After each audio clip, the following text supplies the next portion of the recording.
Assalamualaikum warahmatullahi wabarakatuh. Shalom, Om Swastiastu, Nama Budaya, Salam Kebajikan. Kembali lagi dengan saya di sini Leonardo Sirait. Di kesempatan kali ini teman-teman, saya akan membagikan salah satu video ya. Semakin kesal ya akan ulah Pak Mahfud MD akhir-akhir ini. Ini yang selalu mendeskripsikan gitu ya, Pak Jokowi selalu menyerang Pak Pak Mahfud MD sering menyerang Pak Jokowi dalam segala hal gitu ya, dalam segala lini. Begitu pula dengan Prof Jimli ya. Jimli ini bahkan memberi yang cukup telak gitu ya. Dan tentunya Pak Mahfud MD ya, kepada Pak Mahfud MD ini harus mendengar nasihat-nasihat tersebut gitu.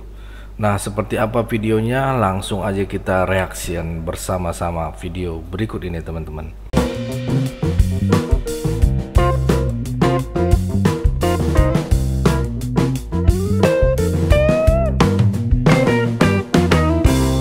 Selain Golkar kan yang mau dicaplok partai lain juga yang mau diganggu. Sudah ada jadwalnya kan? Ini pokoknya sebelum Pak Jokowi turun tuh sudah disebut-sebut PKB. Kemudian partai ini, partai itu, meskipun tidak diganti tapi sudah diatur oleh Pak Jokowi. Lalu semua kabarnya, katanya Menkumhamnya diganti dulu biar nggak ribut kan gitu kan. Itu semuanya, itu mulainya dari Golkar. Kemudian tanggal 21 itu rame sehingga tidak jadi lagi Golkar misalnya harus Pak Jokowi ketua Dewan Pembina, kalau tidak bisa Pak Jokowi nanti Gibran wakil ketua umum. Itu kan sudah ada rumor situ. Yang menarik adalah begitu Gibran dipilih oleh Prabowo, ya, bapaknya tidak melarang, marah orang. Iya. Maunya orang, bapaknya melarang dong. Ya kan nggak bisa begitu. Nah, kenapa begitu? Ada juga harapannya supaya maka itu kan selama berbulan-bulan ini yang dimarahin orang, dicaci maki Jokowi, bukan Prabowo. Jadi Prabowo itu jadi menikmati, iya, ya kan? Iya. Padahal dia yang membuat keputusan, iya, yang kena marah Jokowi. orang tua. Kasihan juga itu. Ya, Makanya kalau kita lihat, aduh, akibatnya ya orang makin banyak marah, benci kepada Jokowi. Tapi sebaliknya yang mendukung dia, mencintai dia, makin banyak juga. Sebanyak Dengerin Pak Mahfud. suara yang mendukung 02 itu. Pak Mahfud MD, saya adalah orang yang mengidolakan Pak Mahfud, orang yang mengagumi Pak Mahfud MD. Tapi kalau Pak Mahfud banyak bicara, Pak Mahfud banyak omong, apalagi Pak Mahfud nyinyir, mohon maaf, orang tidak suka nanti ke Pak Mahfud. Orang bakalan ilfil dan tidak respect lagi terhadap Pak Mahfud MD. Setuju, Bang, Apalagi setuju. Pak Mahfud membicarakan jeleknya Pak Jokowi dan pemerintahannya misalnya. Itu Pak Mahfud hanya terkesan munafik dan mencari sensasi. Pencitraan saja di sini. Setuju. Karena Pak Mahfud baru saja turun bagian dari Jokowi dan pemerintahannya kemarin. Jadi terkesan munafik gitu.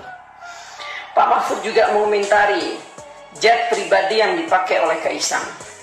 Lebih baik Pak Mahfud berbicara bangsa Indonesia ke depan ini seperti apa. Berbicara Indonesia ini ke depan harus bagaimana. Siapa tahu pendapat dan pemikirannya Pak Mahfud ini diambil oleh bangsa Indonesia. Karena secara hukum lebih parah Pak Mahfud MD saat menjabat sebagai Ketua Mahkamah Konstitusi menggunakan jet pribadi dalam menjalankan tugasnya. Secara hukum itu yang patut dikatakan gratifikasi. Artinya apa? Pak Mahfud diam dan jangan nyinyir, itu lebih wibawa. Bahasa Maduranya, lah konang kelaku, kenangnya kenangi. Itu Pak Mahfud. Dan ini adalah bentuk dukungan kritis saya terhadap Pak Mahfud karena saya mengidolakan Pak Mahfud. Saya fokus ke Mahfud MD. Saya benar-benar muak dan mau muntah lihat perilaku Mahfud MD pada saat ini. Wih, keras sekali, Dia di Bang. podcast itu banyak menyerang Jokowi. Saya heran nengok dia ini. Ya, saya tidak habis pikir. Ternyata masih ada manusia seperti ini. Ya, saya mau bilang kamu ya, Profesor Mahfud MD ya. Kau kan profesor ya. Kau Paten kali ya, Bang, ini. di mata saya hari itu kau tuh ahli hukum. Sehingga pada saat Jokowi meminta kau sebagai Menko ya, Menteri Koordinator Politik dan Hukum. Aku rasa pada saat itu besar harapan saya bahwa hukum di Indonesia ini ditegakkan. Tapi apa yang kau lakukan? Banyak hukum di Indonesia ini tidak ditegakkan. Padahal kau Menko Polhukamnya. Dulu ya? Dia yang bekerja. Mana mungkin lah semua urusan-urusan di tangan Pak Jokowi. Nggak mungkin. Ini kan Indonesia di negara Republik Mahmud MD. Ya, Presiden memiliki pembantunya menteri. Dan menteri ada Menko. Kau Menko. Ingat kau Menteri Koordinator, otak di mana? Mantap Bang, mantap. Jadi kalau kau bilang Indonesia ini penegakan hukumnya kurang dan politiknya amburadul, itu karena kau, ya, kau Menkonya, kau menyalahkan diri kau sendiri. Ya, kesalahan kau bebankan kepada Jokowi. Kau Menko, kau punya power. Kalau saya bilang posisi kau Menko Polhukam, itu kau adalah orang terkuat di Indonesia ini, nomor 4. Ya, kau terkuat, tapi kau menyalahkan kegagalan kau ke tangan Pak Jokowi. Di mana otak kau? Dan satu lagi, ya karena kalah itu kan dari PDIP, dia kan Menteri Hukum dan HAM. Kalian yang dua ini dari PDIP seharusnya bertanggung jawab penuh atas penegakan hukum di Indonesia ini dan politik di Indonesia ini. Bayangkan selama 9 tahun kalian tidak pernah menyerang Jokowi. Gara-gara Prabowo memakai Gibran, kalian serang semua. Gila kalian, gila. 9 tahun kalian diam. Tapi dalam 1 tahun ini semua kalian salahkan Jokowi. Otak kau di mana? Yang pasti tidak perlu sekolah tinggi-tinggi. Niat kau dan kawan-kawan kau tuh ingin melakukan hal yang sama seperti yang dulu dilakukan kepada Gus Dur. Ingat kau ya, Mahmud MD ya. Waktu Gus Dur disabotase sama Amin Rais dan Megawati, kau tuh menteri diangkat Gus Dur. Saya tidak pernah dengar apapun pembelaan kau atau menyalahkan Megawati dan Amin Rais ketika Gus Dur disabotase, dia diturunkan. Padahal Gus Dur tidak pernah melanggar konstitusi. Ya, dia dipaksa diturunkan. Ya, itu dosa kau. Mungkin ini karma kau sekarang di akhir tua kau, di jabatan kau kalah. Kau bayangkan nggak? Kau kalah. Tuhan tidak izinkan kau jadi wakil presiden di Indonesia ini. Yang dipilih adalah kau Gibran. Jangan lupa, posisi presiden dan wakil presiden itu posisi tertinggi. Dan kau jangan lupa bahwa ada turut campur Tuhan terhadap penentu presiden ataupun wakil presiden. Kau jangan lupa. Kalau kita lihat Jokowi itu siapa, ya? Kok bisa jadi presiden? Anak-anaknya siapa? Kok bisa jadi wakil presiden? Kau jangan lupa, kita ini negara beragama. Jadi jangan pernah kau kesampingkan kehebatan Tuhan untuk menyelamatkan Indonesia ini dari tangan-tangan perampok seperti kalian ini. Mantap. Ya, kalian marah sama Jokowi kenapa? Karena kepentingan kalian selama ini tidak dikabulkan. Ya, coba kalian semua dikasih makan waktu zaman Soeharto, zaman SB. Kalian masih diam kok. Ya, kalian tidak bisa makan seenaknya lagi di zaman Jokowi ini. Kenapa? Karena Jokowi nggak seperti kalian. Makanya saya ingat pepatah orang tua saya mengatakan, kau mau jadi perampok yang hebat, maka kau berkawan sama perampok.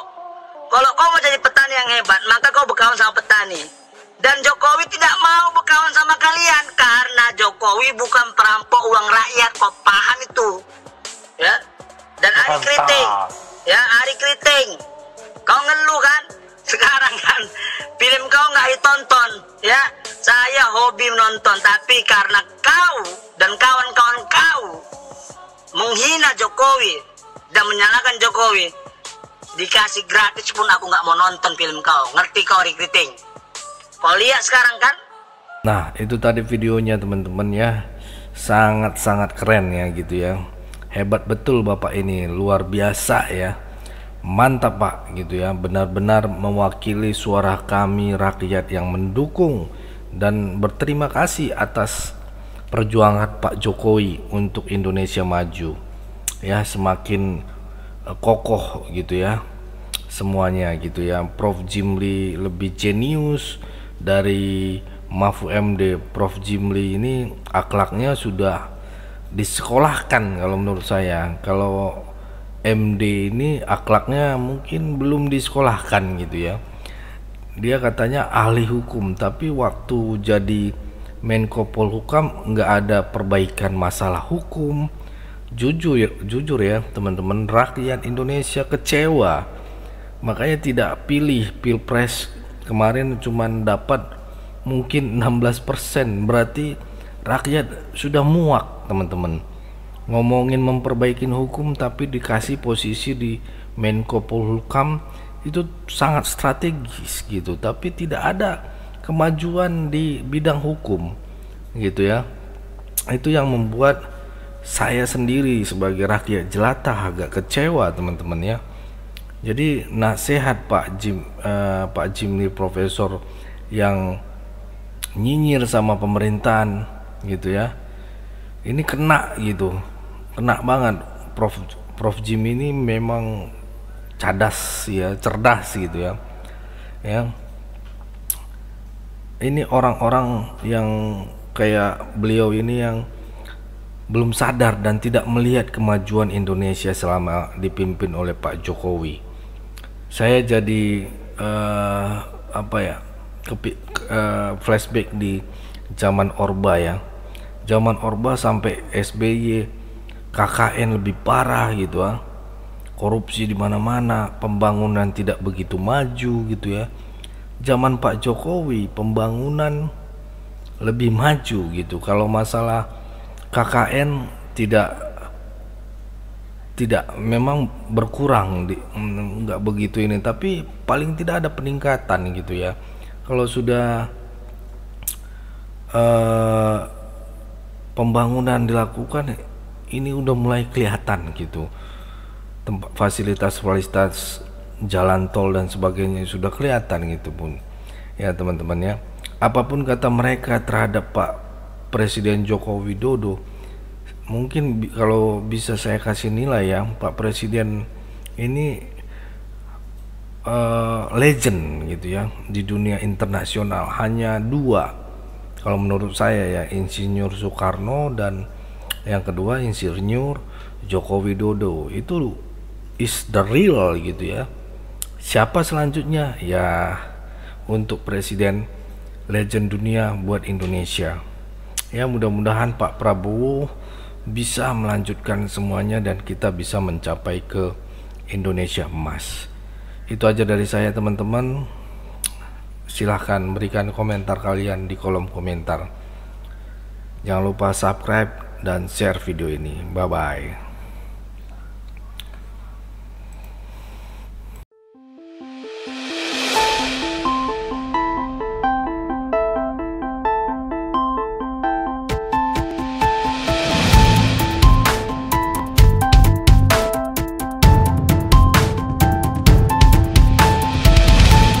Jangan lupa klik tombol subscribe di channel Sirait Media, tempatnya berita dan hiburan.